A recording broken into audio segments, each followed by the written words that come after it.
नमस्कार। My self doctor Seema Sharma, assistant professor SG government college Beawar.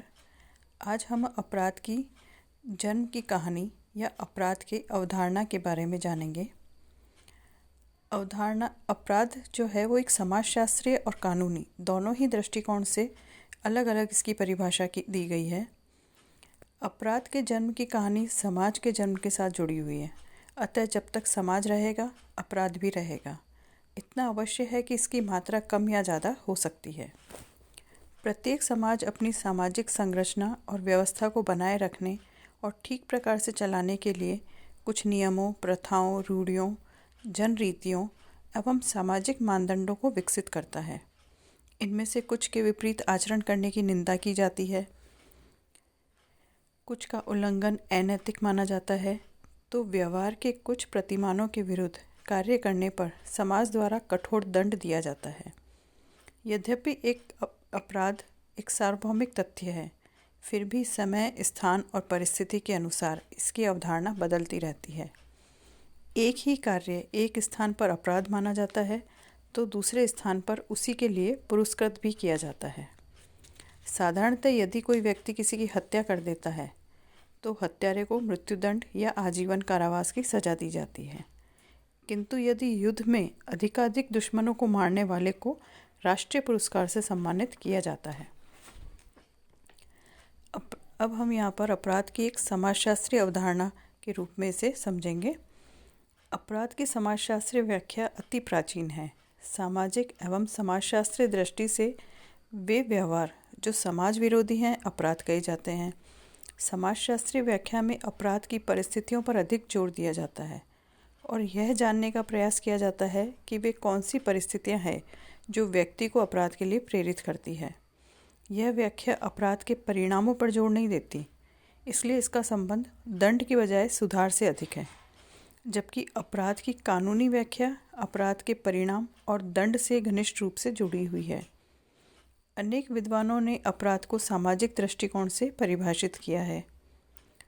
मॉवरर कहते हैं कि अपराध को सामाजिक मानदंडों का उल्लंघन मानते हैं। कॉल्डवेल के अनुसार अपराध किसी निश्चित स्थान और समय पर संगठित समाज संबद्ध मूल्यों के संग्रह का उल्लंघन है। वहीं क्लेनार्ड अपराध को सामाजिक नियमों से विचलन मानते हैं। किसी भी व्यवहार को सामाजिक दृष्टि से अपराध ठहराने के लिए सदरलैंड ने 3 बातें आवश्यक मानी हैं। पहला, मूल्य, जिसे एक समूह या उसके किसी भाग द्वारा महत्वपूर्ण माना जाता है। दूसरा, उस समूह में दूसरे भाग का होना जो कि उस मूल्य के अधिक या कम विरोध में हो, इस कारण उसके लिए घातक सिद्ध हो।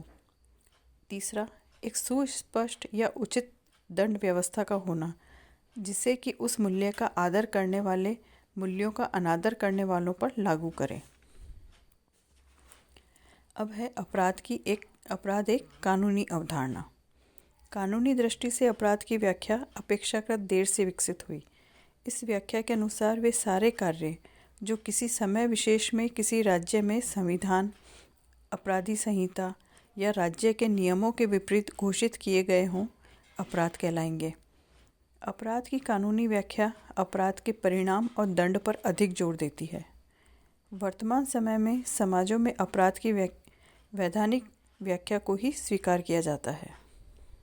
टॉफ्ट के अनुसार वैधानिक रूप से अपराध एक ऐसी क्रिया है जो कानून के अनुसार दंडनीय है। सेठना ने लिखा है, अपराध वह कार्य या त्रुटि है जिसके लिए कानून दंड देता है। मॉवरर का कहना है, अपराध वह कार्य है जिससे कानून का उल्लंघन होता है।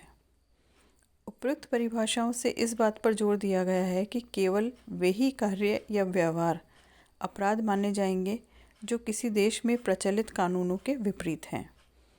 कानून का निर्माण सार्वजनिक हित के लिए किया जाता है, व्यक्तिगत हित के लिए नहीं। कानूनी दृष्टि से अपराध ऐसा कार्य है जिससे संपूर्ण समाज या समुदाय की हानि होती है, न कि किसी व्यक्ति विशेष की। अब है अपराध के लक्षण। जिमेल हॉल ने इन विशेषताओं का उल्लेख किया जिनके आधार पर किसी मानवीय व्यवहार को अपराध घोषित किया जाता है। वे इस प्रकार हैं। पहला, हानि। आपराधिक क्रिया का बाह्य परिणाम ऐसा होना चाहिए जिससे अन्य व्यक्ति को या व्यक्तियों की शारीरिक, मानसिक या आर्थिक हानि हो। इस प्रकार अपराध में समाज को नुकसान होता है। दूसरा, क्रिया। जब कोई व्यक्ति आपराधिक क्रिया न करे और अपराध करने का केवल मन में विचार रखे, तब तक उसे अपराध नहीं माना जाएगा। अपराध के लिए सोच लेना ही पर्याप्त नहीं है, उसके लिए बाह्य प्रकाशन भी होना आवश्यक है। तीसरा है, कानून के द्वारा निषेध। कोई भी कार्य तब तक अपराध नहीं माना जाएगा जब तक उस देश का कानून उसे अवैधानिक घोषित ना करे। चौथा है, अपराधी उद्देश्य। अपराध निर्धारण में अपराधी उद्देश्य एक महत्वपूर्ण पहलू है। जानबूझकर इरादतन किया गया कानून विरोधी कार्य ही अपराध माना जाएगा। अनजाने में, बिना इरादे के या भूल से किए हुए कार्य को हम अपराध तो मानते हैं, किंतु इतना गंभीर नहीं जितना कि पूर्व इरादे से किए गए कार्य को। दंड निर्धारित करते समय न्यायाधीश भी इस बात का ध्यान रखते हैं कि अपराधी द्वारा अपराध जानबूझकर किया गया है या परिस्थितिवश अथवा अनजाने में। पांचवा है, उद्देश्य और व्यवहार में सहसंबंध। अपराध के लिए अपराधी उद्देश्य के साथ ही क्रिया का होना भी आवश्यक है।